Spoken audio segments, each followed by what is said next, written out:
Bien, donc je vais vous présenter le projet Phoenix, donc projet de cloud orbital open source.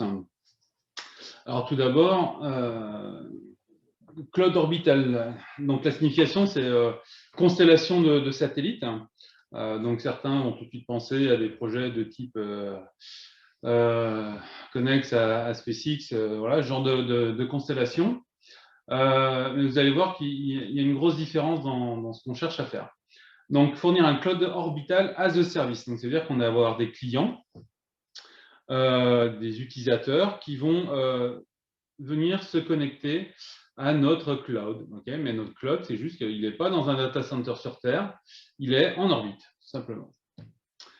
La grosse différence, du coup, c'est qu'on va avoir des payloads hétérogènes. L'idée, c'est qu'on va avoir des satellites en orbite géostationnaire, en basse orbite ou en moyenne orbite.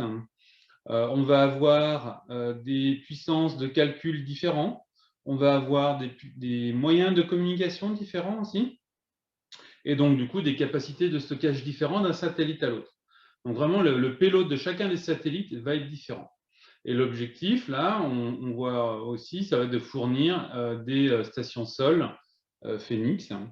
Mais tout cela peut aussi interagir avec des satellites tiers ou des stations sol tiers, bien évidemment. Alors, OK, mais pour faire quoi? Alors, par exemple, on pourrait imaginer un pré-traitement. C'est-à-dire que le satellite du tiers pourrait déjà échanger avec un premier satellite Phoenix qui va renvoyer ça dans un autre satellite en moyenne orbite, par exemple, qui va faire du calcul et du stockage court, intermédiaire. Puis, à un moment donné, on va faire du stockage moyen terme et on va renvoyer tout ça à un satellite géostationnaire, de sorte à avoir après des communications plus rapides avec la station sol.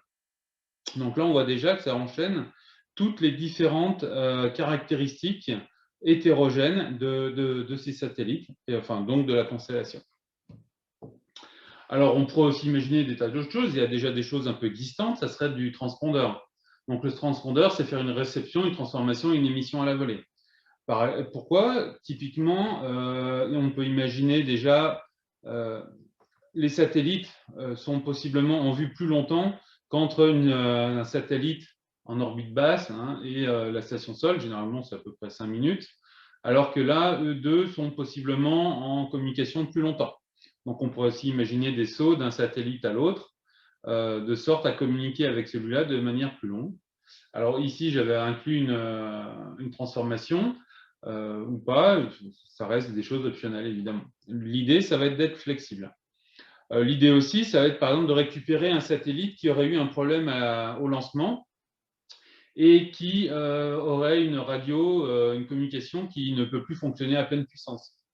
Ou parce que sa batterie aussi ne peut plus, il n'est plus alimenté à pleine puissance. Donc peut-être qu'il est même moins fort, pas entendable depuis une station sobre, mais entendable depuis un satellite qui serait sur une orbite assez proche. On peut aussi imaginer des calculs déportés. Des calculs déportés, pourquoi faire? Par exemple, ce serait pour économiser de l'énergie ou pour faire du calcul d'évitement. Ou parce que depuis que le satellite a été lancé, on a du nouveau matériel, un hardware, qui permet d'accélérer le calcul. Donc, on pourrait imaginer aussi des allers-retours comme ça de satellite à satellite et retour au satellite initial. On pourrait aussi imaginer des choses où habituellement, pour envoyer des commandes à un satellite, on passe par une station sol et c'est elle qui envoie les commandes. Mais maintenant, imaginons un peu que la station sol, ça soit un autre satellite. On pourrait envoyer à l'avance un satellite qui serait proche du satellite tiers et qui enverrait cette commande, ce changement de mode souvent, en orbite. Donc c'est comme si la station Sol était en fait en orbite. On pourrait imaginer des tas d'autres choses, évidemment. Euh, on pourrait imaginer de l'IoT, on pourrait imaginer, bref, c'est assez libre. On pourrait imaginer aussi des choses plus de surveillance. On pourrait imaginer, enfin, de surveillance scientifique, j'entends. On pourrait imaginer, enfin, c'est un libre usage. Donc là, l'idée, c'est que Phoenix n'en soit que l'infrastructure. Donc nous, on fournirait l'ensemble de cette constellation-là et à des tiers d'en faire usage, si possible un bon usage évidemment. Donc pour ça, on veut aussi que ça soit ouvert, c'est-à-dire qu'un satellite tiers, il ne soit pas que utilisateur, mais qu'il puisse devenir aussi partie intégrante de cette constellation.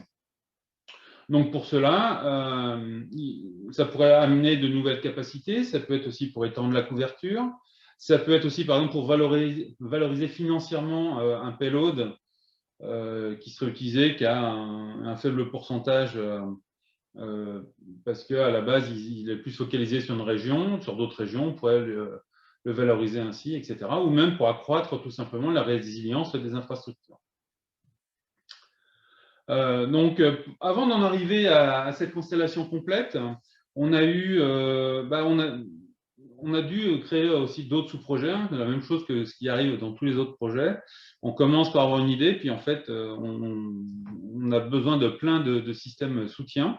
Donc, on a un sous-projet plus basé sur l'ingénierie système de ce cloud orbital. On en a un autre plus sur le banc d'essai au sol. Il va y avoir d'autres qu'il va falloir commencer sur les protocoles de communication et évidemment un démonstrateur aussi. Donc, ingénierie système, en fait, on a commencé à suivre une méthodologie issue d'ailleurs de Thales initialement. On utilise la méthode Arcadia, donc basée sur l'outil Capella. Donc, on a commencé à formaliser un peu toutes les réflexions, tous les échanges grâce à cet outil-là. On en est encore qu'aux prémices. Hein. On a un autre parti, alors au départ c'était banc d'essai au sol, et puis finalement, l'idée c'était quoi? C'était de se dire, il faut qu'on fasse un satellite, mais au lieu de l'envoyer, on va déjà le faire fonctionner au sol. Sauf qu'on s'est dit, et notamment par l'arrivée de Zach aussi, que l'idéal, ce serait de mettre à disposition des cartes électroniques un peu à tout à chacun. Donc est venue l'idée de Space Farm. Space Farm, c'est vraiment l'idée de partager des cartes électroniques à distance à d'autres personnes. Donc, on a un Space Farm qui a plusieurs nœuds locaux. Par exemple, il pourrait y en avoir un au Technichtube, un à Château-Thierry, l'autre à Electrolab. Et chacun de ces nodes-là ont des pods. Donc ça va être une carte électronique. Donc ça peut être un Betelgeuse computer, enfin BCG, ça peut être un Arduino, ça peut être un Raspberry, ça peut être une clé SDR ou un CubeSat SIM, etc. Et puis, le Technichtube, par exemple, va permettre l'accès à ces cartes-là à tous ses membres. Pareil pour le Fab Lab de Château-Thierry, et puis peut-être qu'en fait, toute la partie fédération, les membres de fédération pourraient avoir accès un peu à tout ça. Ça pourrait être aussi des entreprises qui mettent à disposition ces cartes-là en dehors des heures ouvrées, par exemple. Donc, on a vraiment cette idée-là de partager ces cartes-là de manière diffuse comme ça. Et l'idée, c'est de s'en servir comme démonstrateur au départ de notre projet Cloud Orbital.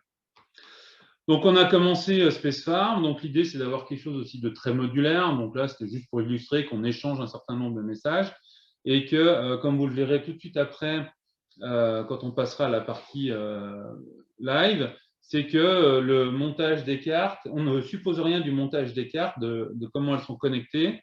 Voilà, et on veut quelque chose de très souple. Donc là, par exemple, on a un service YouCouche qui va permettre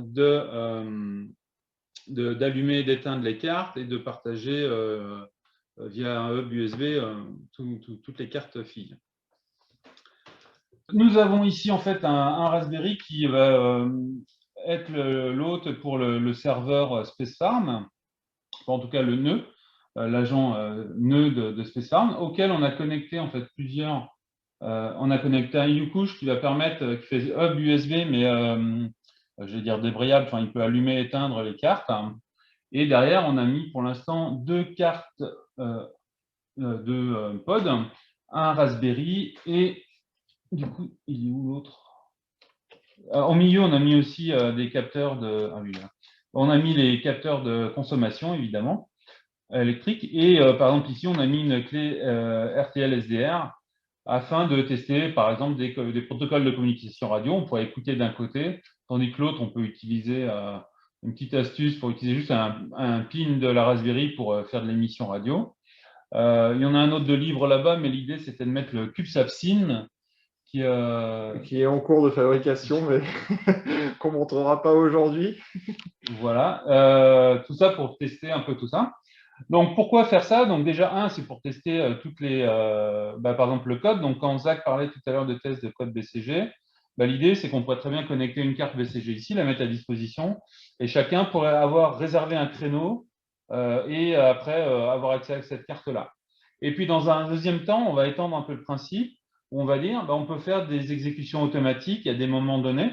Donc, par exemple, quelqu'un pourrait réserver deux pods, tester son code sur une première carte, l'écouter sur l'autre, et de manière automatique, il pourrait recevoir après l'enregistrement radio ou à l'inverse émettre, etc. en fonction des choses. Et ça permettra en fait de faire une simulation au sol de tous les cas d'usage qu'on a vus avant sur les différents slides de transpondeurs et autres. Ça permettra de les faire. Et tout ça, et d'ailleurs, vous n'avez peut-être pas fait attention à ce dans quoi c'était mis, mais en fait, vous voyez, on a récupéré un vieux rack et en fait, on a enlevé les pièces initiales dedans et donc tout ça s'est rangé ensuite dans l'armoire rack du Stub. Et l'intérêt, c'est que c'est connecté en permanence à Internet et connecté en permanence à l'alimentation. Donc, c'est accessible depuis l'extérieur via VPN par toute personne qui veut contribuer au développement. Donc, on disait le CubeSat, oui, il est en cours de montage et en partie de commande du matériel restant. La partie communication, là, c'est un travail ouvert encore. Il n'y a rien qui a été démarré sur ce sujet-là, hormis l'étude des différents protocoles CNES et ESA notamment, mais ça reste à venir. Bien évidemment, on vise toujours de faire un démonstrateur orbital. Alors, je ne me souviens plus exactement de la date d'Amiens qu'on avait annoncée. 2023, to be confirmed. 2023, après, voilà, comme le disait Zach sur la fourniture en composants, ça reste encore une grosse question, donc on verra. Bref, donc nous vous attendons pour développer toutes ces briques-là. Il y a tellement de choses à faire que ça n'a pas été exhaustif. On se retrouve généralement les mercredis soirs à 21h pour faire le point. Donc n'hésitez pas à venir poser les questions sur le chat ou nous rejoindre le mercredi soir.